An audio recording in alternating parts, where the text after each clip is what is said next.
Halo Sobat Kedai Pena, kembali lagi bersama saya Ari Purwanto, pemimpin redaksi Kedai Pena dalam program podcast Kedai Pena, Kaca Sejarah. Sebuah program yang melihat kejadian masa kini dengan kacamata masa lampau. Program ini disiar luaskan di akun YouTube Kedai Pena. Kali ini kita membahas soal beragam kebijakan Menteri Keuangan Sri Mulyani yang tidak pro rakyat, mulai dari kenaikan pajak PPN, utang yang semakin menumpuk, penghapusan subsidi, hingga taks amnesti jilid 2. Alhasil kesulitan hidup rakyat makin menjadi. Celakanya, hal ini terjadi di era reformasi yang katanya ingin membawa perubahan terhadap rakyat. Sementara, para aktivis reformasi saat ini banyak yang terlena di dalam kekuasaan. Mengutip tokoh nasional Riza Ramli, para aktivis itu mingkem hanya karena dikasih remah-remah kekuasaan. Untuk membahasnya sudah bersama saya pemerhati sejarah Arief Gunawan. Apa kabar Bung Age? Sehat ya? Baik, Alhamdulillah Bung Ari. Selamat malam Bung. Selamat malam Bung, tetap semangat ya Bung ya. Di tengah pandemi ya Bung ya. Siap. Ya Bung, nih kita mengambil tema diskusi kali ini dalam rangka 23 tahun reformasi ya Bung ya. Iya. Masih dalam semangat bulan reformasi ini. Nah, ironi semakin menjadi-jadi tatkala Menteri Keuangan itu terus mengeluarkan kebijakan-kebijakan yang kontraproduktif dengan semangat untuk mensejahterakan rakyat. Ya. Tadi saya sudah singgung beberapa kebijakan yang paling terkini ada taks amnesti jilid 2 yang katanya Bang Riza Ramli juga tidak efektif karena di jilid 1 saja tidak mencapai target ya Bung ya. Iya. Nah, gimana nih menurut Bung Agi ini dari kacamata pemerhati sejarah nih Bung? Ya, kalau kita bicara soal evaluasi reformasi yang 23 tahun itu Bung Ari, ya. Kalau kita lihat hasilnya seperti yang kita rasakan hari ini, ya reformasi itu jadi asal sekedar menjatuhkan Soeharto saja kalau dari segi, bukan disimplifikasi, tapi yang terjadi seperti itu ya. Karena mindsetnya kan tidak berubah. Ya. Korupsinya sekarang semakin jadi-jadi, nepotismenya sekarang semakin brutal ya. Dana bansos dicolong, dana buat disabilitas juga dicolong gitulah misalnya ya. Iya. Terus selain tadi karena semangatnya hanya sekedar menjatuhkan Soeharto saja, juga kita lihat reformasi ini kan menghasilkan amandemen Undang-Undang Dasar 45 yang kemudian mendorong bermunculannya lembaga-lembaga baru kenegaraan. Ya kan, kalau dulu misalnya nggak ada KY, nggak ada MK, nggak ada KPK, nggak ada KPPU, nggak ada DPD RI misalnya. Ya itu sekarang ada, tapi mindsetnya, perilaku, perangai politiknya yang harusnya lebih mengedepankan etik itu sekarang lebih kepada teknik dalam arti berpolitik sebagai teknik yang dalam arti kata tendensi negatif ya gitu ya. Ngakali ya Bung ya. Iya, kira-kira gitu. Bung, kenapa reformasi jauh dari kenyataan, Bung? Apakah memang kita cuma ganti rezim saja, atau ya karena memang ini cuma bagian dari ini sejarah, Bung ya, perputaran roda sejarah, Bung? Ya kan, ada yang menggambarkan bahwa siklus sejarah di Indonesia itu adalah siklus munculnya orde-orde, kemudian runtuhnya orde-orde gitulah misalnya. Sekarang ini kan kalau menurut Pak Riza Ramli kan ordenya buzzer RP gitu ya. Iya, buzzer RP ya Bung ya. Nah, di sisi lain memang dari aspek aktivis itu sendiri ya, katakanlah di aktivis 98, waktu itu kan umumnya juga bukan dari teman-teman yang secara ideologis itu kuat menganut paham ideologis lah ya. Iya. Jadi saya sih lebih respect kepada gerakan murni mahasiswa waktu itu ya. Para aktivis waktu itu kan memang selain tidak ideologis juga kan nggak punya garis perjuangan, ya kan. Jadi garis perjuangan itu apa sih ya kan? Misalnya gini lah. Kalau dulu zamannya Pak Riza Ramli itu kan waktu dia jadi tokoh pergerakan mahasiswa ITB itu punya garis perjuangan. Misalnya dia mengkonsep dan memimpin gerakan anti kebodohan, ya kan? Yang kemudian menghasilkan undang-undang wajib belajar. Nah, itu legasinya sebagai tokoh pergerakan mahasiswa waktu itu. Dan kemudian menyusun buku putih perlawanan mahasiswa ITB misalnya ya terhadap Soeharto waktu itu, yang kemudian oleh Ben Anderson itu diterjemahkan ke dalam 8 bahasa ya. Di situ ada sistematika berpikir, ada tinjauan-tinjauan yang tajam yang mencermati secara ya intelektual ya sebagai mahasiswa waktu itu ya, berbagai ketimpangan sosial politik yang terjadi gitu loh. Nah, tradisi ini juga nampak pada tokoh pergerakan era tahun 28 sampai era Soekarno-Hatta dulu, itu legasinya banyak. Ya, kita tahulah Bung Hatta dengan karya pemikiran konsepsi ekonominya ya kan, Soekarno dengan Pancasilanya dan persatuannya, kemudian ada Tan Malaka dengan Madilog, Sultan Syahrir dengan Renungan Indonesia ya, Indonesia Pervenjingan itu, terus kemudian Ki Hajar Dewantara dengan Taman Siswanya. Jadi kalau dari sisi legasi ini, saya mohon maaf, aktivis 98 itu legasinya apa sih juga masih gelap gitu. Tapi kita tidak menutup kemungkinan bahwa banyak juga aktivis 98 yang masih memiliki dalam tanda kutip sikap ya Bung ya. Seperti Mazhab Rawamangun kemarin kan juga masih mengkritisi ya Bung ya. Ya tentu saja. Masih ada teman-teman 98 yang mempunyai idealisme ya. Nah ini yang kita appreciate, saya kira yang memang sekarang ini harus mengembalikan kembali rel reformasi yang sekarang ini sudah dibajak oleh oligarki, oleh pemilik modal, Bung. Saya kira itu tugas teman-teman itu yang masih punya idealisme. Iya, itu berarti bagian dari tanggung jawab mereka untuk meluruskan semangat reformasi ya Bung ya, tujuan cita-cita reformasi ya Bung ya. Ya harus seperti itu Bung. Kalau memang jiwa mereka orang pergerakan, saya kira memang tanggung jawabnya kan skalanya besar ya. Jadi bukan aktivis saja ya Bung ya, tapi orang pergerakan ya Bung ya, pejuang ya Bung ya. Ya pemahaman beda ya. Karena apa namanya, kalau kita bicara soal aktivis mungkin itu untuk beraktivitas saja kali Bung ya. Tapi kalau sudah semangat perjuangan, kata Bang Rizal lagi, saya mengutip Bang Rizal lagi, kalau orang pergerakan ya dimanapun dia ada kan dia tetap kritis ya terhadap kebenaran, terhadap ketidakadilan ya Bung ya. Mereka tetap berpegang pada kebenaran ya Bung ya. Nah kita kembali ke tema kita Bung ya, soal apa namanya, banyak kebijakan, terutama nih Menteri Keuangan. Saya tidak ingin panjang lebar ke kebijakan yang lain, tapi saya bicara soal apa namanya di kebijakan Kementerian Keuangan nih Bung ya. Kenapa kemudian Sri Mulyani begitu apa namanya dalam tanda kutip ya tidak pro rakyat ya Bung? Bisa dijelaskan Bung soal ini Bung? Ya kalau saya bukan ahli ekonomi ya, tapi saya coba memahami dalam perspektif saya ya sebagai wartawan dan pemerhati sejarah. Ya.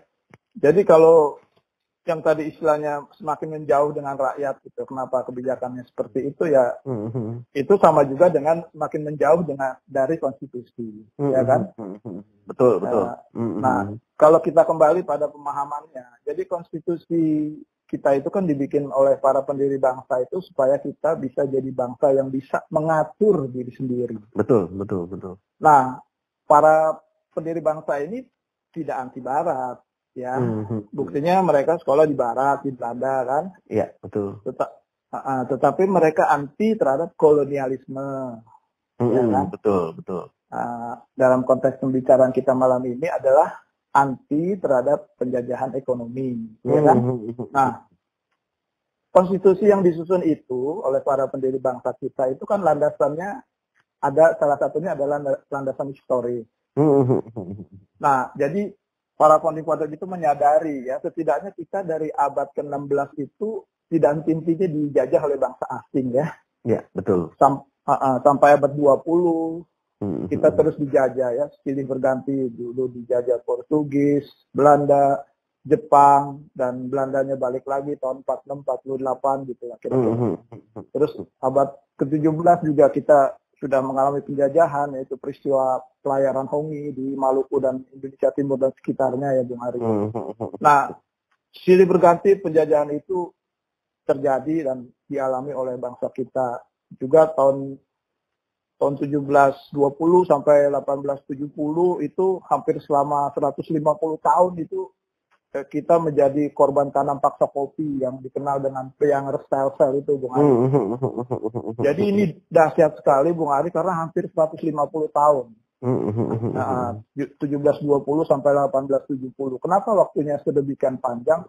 Karena banyak sekali komoditi yang dieksploitasi oleh kolonialis Belanda itu ya. Jadi bukan cuma kopi, tapi juga teh, karet, kina waktu itu ya.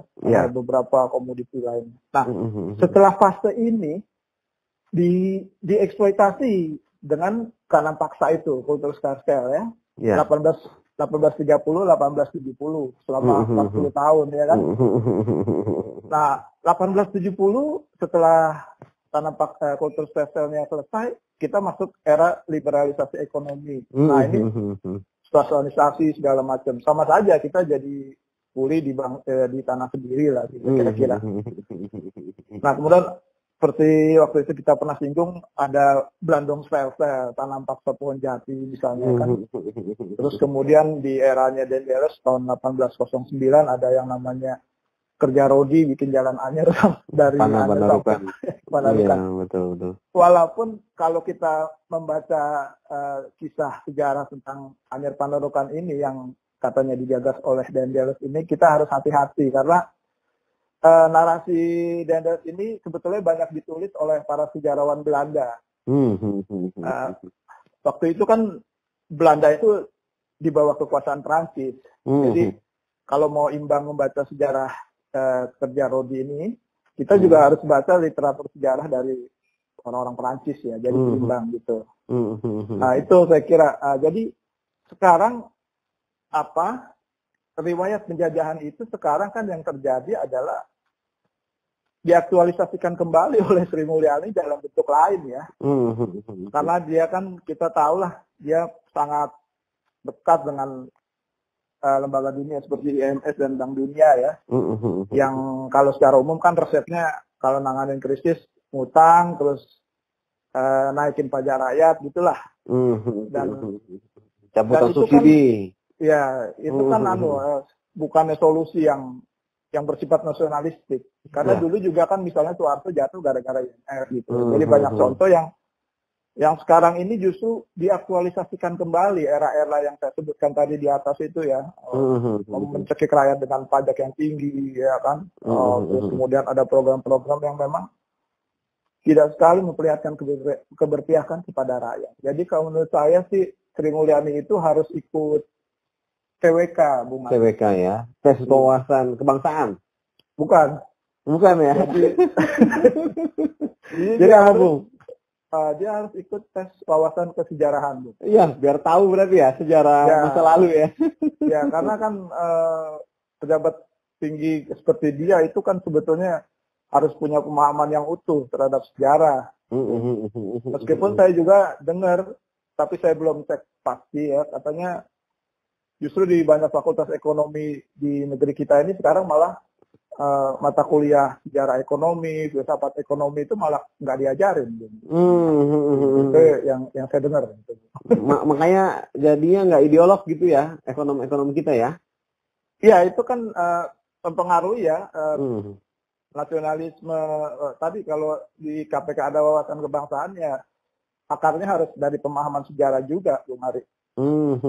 Jadi menurut saya ya Sri Mulyani harus ikut TWK itu tadi, wawasan kesejarahan.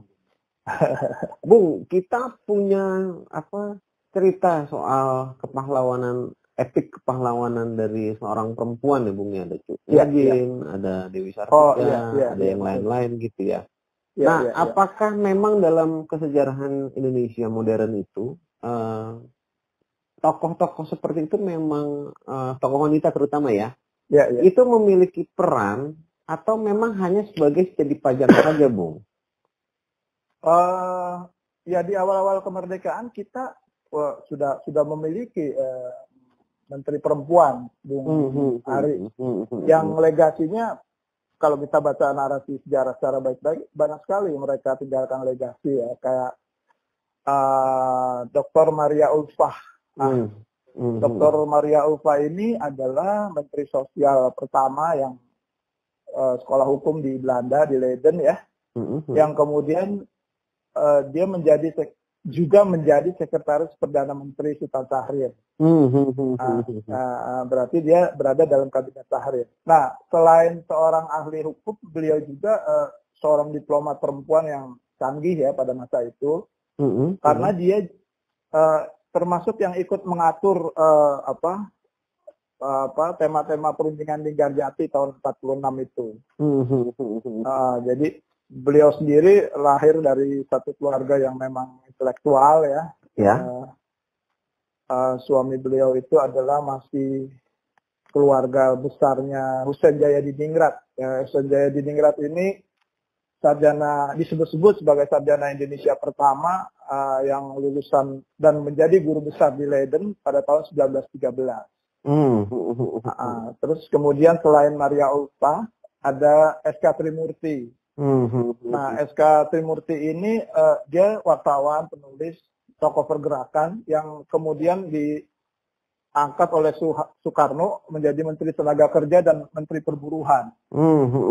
Nah, S.K. Trimurti ini adalah pejuang tangguh ya, saya kira waktu zaman Soeharto dia ikut dalam petisi 50.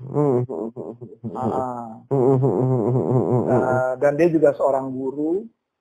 Kemudian tokoh perempuan lainnya yang jadi menteri itu adalah Rusia Sarjono namanya. Rusia Sarjono itu, ini kebetulan rata-rata menteri sosial nih, Bung Ari. Ini menteri sosial di kabinet Dikora. Kemudian ada lagi menteri pendidikan dasar dan kebudayaan. Itu namanya Artati Marzuki Sudirjo. Nah, ini juga seorang diplomat karena dia juga selain sebagai menteri, dia menjadi wakil tetap Indonesia di PBB. Jadi, ya, Bung, berarti deretan panjang itu memang menandakan bahkan dari sebelum kemerdekaan itu bahwa perempuan Indonesia sebenarnya bisa memiliki, tadi Bung bilang kan wawasan kebangsaan gitu ya. Memiliki wawasan kebangsaan, kesejarahan, lalu kemudian dia punya semangat untuk pro terhadap rakyat, Bung. Nah, kenapa kemudian di era kesini gitu loh, malah adanya seperti tokoh-tokoh yang dalam tanda kutip gitu ya. Ini saya teringat dengan istilah, kembali lagi Bang Rijal Ramli sempat ngomong mafia berkeley. Nah, memang ini ada ada kaitannya dengan kebijakan-kebijakan ini tidak pro rakyat itu. Ya, pertama saya ingin mengatakan bahwa tokoh-tokoh perempuan yang menjadi menteri itu kan seharusnya menginspirasi Sri Mulyani. Ya, mereka menteri-menteri pejuang lah ya. Nah, kemudian kalau menyinggung mafia Berkeley ini memang sejarah berdirinya Orde Baru memang ditopang oleh para ekonom alumni Berkeley waktu itu ya. Memang kalau dari tinjauannya geoekonomi pada saat itu memang kan Amerika berkepentingan dengan Indonesia. Jadi ya dia harus mendidik, menempatkan dan mempekerjakan ekonom kita yang mereka didik di sana, yang memang kemudian mazhabnya juga kan mazhabnya neoliberalisme yang kapitalistik lah ya. Yang berorientasi kepada bukan ekonomi konstitusi tapi ekonomi yang menekankan pada aspek pertumbuhan. Kalau ekonomi konstitusi itu sepanjang yang saya tahu itu kan patokannya adalah Human Index Development gitu. Jadi indeks pembangunan manusianya. Jadi manusianya yang dilihat. Misalnya pendidikannya seperti apa, gizinya seperti apa, kesehatannya seperti apa. Kalau mazhab neolib itu sih secara garis besar kan dia lebih menekankan kepada aspek pertumbuhan saja, kepada angka-angka. Angka-angka saja ya. Makanya antara angka dengan kenyataan jauh ya. Iya, betul. Kalau istilah Pak Rijal Ramli kan terbolak-balik itu. Terbolak-balik ya. Nah, Bung, ini kalau sudah bicara soal mazhab nih, Bung ya. Kayaknya kan udah nggak bisa lagi nih kayaknya kalau misalnya kita berharap gitu ya. Karena kalau orangnya tetap sama, caranya tetap sama, ya hasilnya tetap sama, Bu. Nggak out of the box ya. Iya. Nah, apa sebenarnya yang harus dilakukan oleh kelompok-kelompok pemikir ekonom kebangsaan ya, ekonom kerakyatan itu dalam tanda kutip mengembalikan rel dari ekonomi kita menjadi lebih pro rakyat, karena seperti kita ketahui kan undang-undang dasar kita kan, konstitusi kita kiri banget nih kayaknya nih kan, sementara yang sekarang itu pro pasar banget gitu ya. Nah, bagaimana kemudian kita bisa mengembalikan jalurnya ke tengah, Bung, ekonomi konstitusi ini, Bung nih? Ya, memang ini tugas para ekonom ya, pertama yang bisa dalam hal ini kan Pak Rizal Ramli termasuk sudah seringkali menyuarakan supaya ekonomi kita ini kembali ke tengah ya. Jadi kalau dilihat dari misalnya perjuangan Bung Hatta itu kan sebetulnya idealisme ekonomi dia itu kan sebetulnya sedikit banyak mengadopsi sistem ekonomi Skandinavia ya. Yeah. Dari negara-negara yang menganut paham negara kesejahteraan lah ya, welfare state, welfare state ya. Jadi sebetulnya itu sudah dicita-citakan kan, sebetulnya itu sudah dicita-citakan yang kemudian tergambar dalam konstitusi kita, Undang-Undang Dasar 45 misalnya. Nah kemudian dinamika politik kan seperti kita tahu berubah lah macam ini jadi seperti hari ini kan gitu. Memang ya inilah salah satu agenda perjuangan kita. Makanya saya tadi kembali ke gerakan 98 tadi ya. Kalau dilihat memang adalah teman-teman yang punya idealisme, yang punya konsepsi, tapi itu kan tidak menonjol ya. Nah, mestinya kan ini adalah salah satu agenda reformasi sebetulnya kan. Mengembalikan ekonomi kita ke tengah itu tadi gitu. Ya, kan? Tapi sayangnya tuntutan-tuntutan itu masih jauh panggang dari api ya, Bung ya. Kelihatannya begitu. Cuma sekedar ganti orang saja ya, Bung ya, ganti sistemnya enggak dikembalikan ya, Bung ya. Ya, mindsetnya sama aja. Bung, ini terakhir nih, Bung, harapan Bung terhadap gerakan mahasiswa sekarang termasuk dengan yang pendahulunya di 98 apa, Bung? Apakah tadi Bung sudah singgung soal tanggung jawab untuk meluruskan kembali rezim. Nah, apa yang lebih konkret yang harus dilakukan oleh teman-teman agar kemudian bertanggung jawab terhadap reformasi yang katanya dikorupsi ini, Bung? Ya, pertama sih dari hal yang mungkin terlalu remeh-temeh ya, tapi saya mau meluruskan ya. Lebih baik dipakailah istilah pergerakan ya, tokoh pergerakan ketimbang memakai istilah aktivis itu tadi ya. Karena istilah aktivis itu dalam pandangan saya itu rancu ya, rancu dan bias. Karena konotasinya dia sektoral ya, bahkan kalau kita lihat itu kan konotasinya ada proyek atau enggak gitu kan, kayak gitu lah, proyek politik lah ya. Betul. Nah, itu harus jadi spirit pergerakan itu yang harus dimunculkan. Jadi ya salah satunya ya pemahaman terhadap sejarah ya. Jadi kan kalau kita lihat negara ini kan antara lain kontribusinya berdiri karena mahasiswa ya. Betul. Kita kemarin kita ngomong soal Budi Utomo ya kalau nggak salah ya. Iya, betul Budi Utomo. Ngomong terus itu pelajar mahasiswa itu selalu di garda terdepan dalam membawa perubahan. Dalam kemerdekaan bangsa kita juga kan mahasiswa, ya kan? Perhimpunan Indonesia, mahasiswa Indonesia yang di Belanda, ya kan? Yang inspirasi, yang kemudian ada mahasiswa yang di domestik yang di sini. Sampai masuk kurun waktu 28 itu mahasiswa. Sampai masuk kurun waktu 45 itu juga mahasiswa.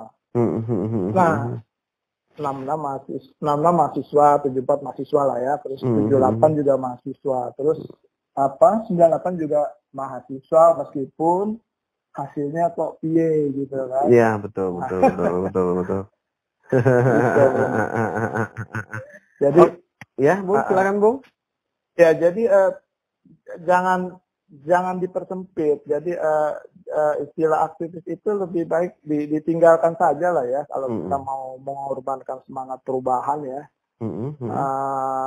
karena itu tadi ya, orang-orang kayak Che Guevara itu kan bukannya aktivis, dia kan orang pergerakan kan sebetulnya.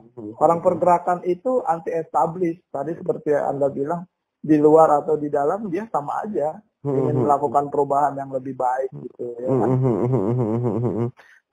Jangan karena remah-remah kemudian jadi berubah sikapnya ya. Iya saya kira iya di luar tetap, di dalam kekuasaan tetap. Nah kalau kembali ke per hari ini, role model orang pergerakan itu ya saya lagi-lagi harus bilang itu Parija Ramli. Iya, ya, betul. Ya dia di luar di dalam ya sama aja kan gitu. Mendorong perubahan yang untuk bangsa yang lebih baik lah. Ya, saya kebetulan beberapa hari terakhir ini berinteraksi dengan teman-teman angkatan 66, Bung. Ya. Kita sempat juga berinteraksi dengan tim pembuat film Herman Lantang dokumenter waktu itu. Iya. Sempat lihat di Twitter Bung Ari kalau nggak salah ya.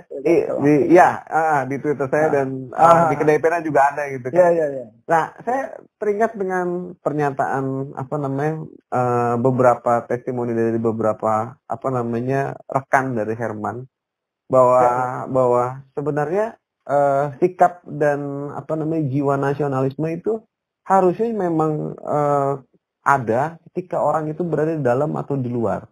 Yeah. Nah, suatu ketika Herman pernah bersurat dengan sahabatnya Suhogni ketika dia melakukan penelitian di Papua. Dia sangat kecewa dengan teman-teman seangkatannya yang kemudian masuk menjadi bagian dari rezim Soeharto. Yeah. Bahkan ketika itu Herman sampai mengirimkan BH terhadap teman-teman yang dalam tanda kutip berubah sikap gitu loh ketika masuk dalam rezim. Nah, artinya gitu loh. Sikap-sikap seperti ini sama seperti sikap yang Bang Riza Ramli sempat sampaikan tadi. Ketika di dalam atau di luar ya memang harus seperti itu gitu loh. Nah, apalagi juga koneksi antara Riza Ramli dengan Herman Lantang ini lewat Pak Arief Budiman almarhum. Oh iya. Iya kan? Nah, mereka juga mungkin Indonesia butuh sosok-sosok seperti itu, Bu, di kemudian waktu untuk kemudian menjaga moralitas bangsa kita sebagai bangsa gitu ya. Dan mudah-mudahan adik-adik di generasi penerus gitu ya, tidak mengulangi kesalahan yang sama dari senior-senior dari 98 gitu kan. Untuk kemudian memiliki sikap ya kan, untuk kemudian memiliki konsepsi kebangsaan. Artinya ketika terjadi angin perubahan, mereka tidak lagi ditikung dicuri di tikungan gitu, Bung ya. Iya. Bung nih, saya persilakan Bung untuk memberikan closing statement nih Bung terhadap tema kita kali ini, Bung. Silakan Bung. Ya, saya kasih closing gini Bung Ari. Waktu zaman pergerakan dulu, Soekarno itu punya terminologi buat para pemuda pejuang ya. Ya. Jadi istilah aktivis itu nggak dikenal. Jadi bagi Soekarno itu hanya ada 3 pemuda pejuang, yaitu pemuda revolusioner, pemuda patriotik, pemuda radikal. Jadi inilah yang masuk sebagai pemuda-pemuda yang disebut sebagai tokoh pergerakan ya, baik dari kalangan orang biasa maupun kalangan elit pemuda waktu itu. Jadi hanya ada 3 itu, pemuda patriot, pemuda revolusioner, pemuda radikal. Saya kasih contoh lah, pemuda revolusioner itu kelompoknya mana? Yaitu yang culik Soekarno dibawa ke Karawang itu, yang mau buru-buru cepat merdeka kan gitu. Ya, pemuda patriot itu yang bertempur dalam medan pertempuran ya. Berani meledakkan gudang mesiu, yang berani mengorbankan nyawanya. Nah, pemuda radikal ini adalah pemuda yang konsepsional, yang pikirannya itu tinggi sekali gitu, melampaui zaman lah ya. Jadi militan. Terus ada empat kelompok gitu, revolusioner, radikal, patriot dan militan. Ada 4 gitu ya. Jadi Soekarno mengkategorikan itu. Nah, nggak ada itu istilah kritis itu. Ya semoga anak-anak muda kita nih ya mendengar podcast kita ini bisa terinspirasi ya dengan omongan Bung Karno. Dan saya kira saya tutup untuk podcast kita kali ini, Bung. Semoga pesannya bisa sampai ke teman-teman aktivis, terutama juga yang masih kemudian memiliki jiwa idealisme tinggi gitu kan. Karena kemewahan terakhir anak muda kan idealisme, Bung. Mengutip Tan Malaka nih, Bung ya.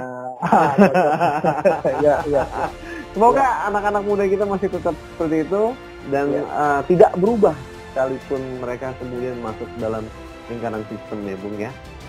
Akhir kata saya mengucapkan terima kasih kepada Bung Aris Gunawan atas waktu dan tempatnya. Semoga masih tetap bisa memberikan pencerahan-pencerahan dalam podcast kita, Bung, Kaca Sejarah. Ya kan, akhir kata terima kasih, Bung. Wabillahi taufiq wal hidayah. Wassalamualaikum warahmatullahi wabarakatuh. Salam Indonesia bangkit, Bung. Baik, terima kasih Bung Ari. Selamat malam, Bung. Selamat malam. Bertemu lagi di udara. Terima kasih, Bung. Ya, baik. Selamat malam.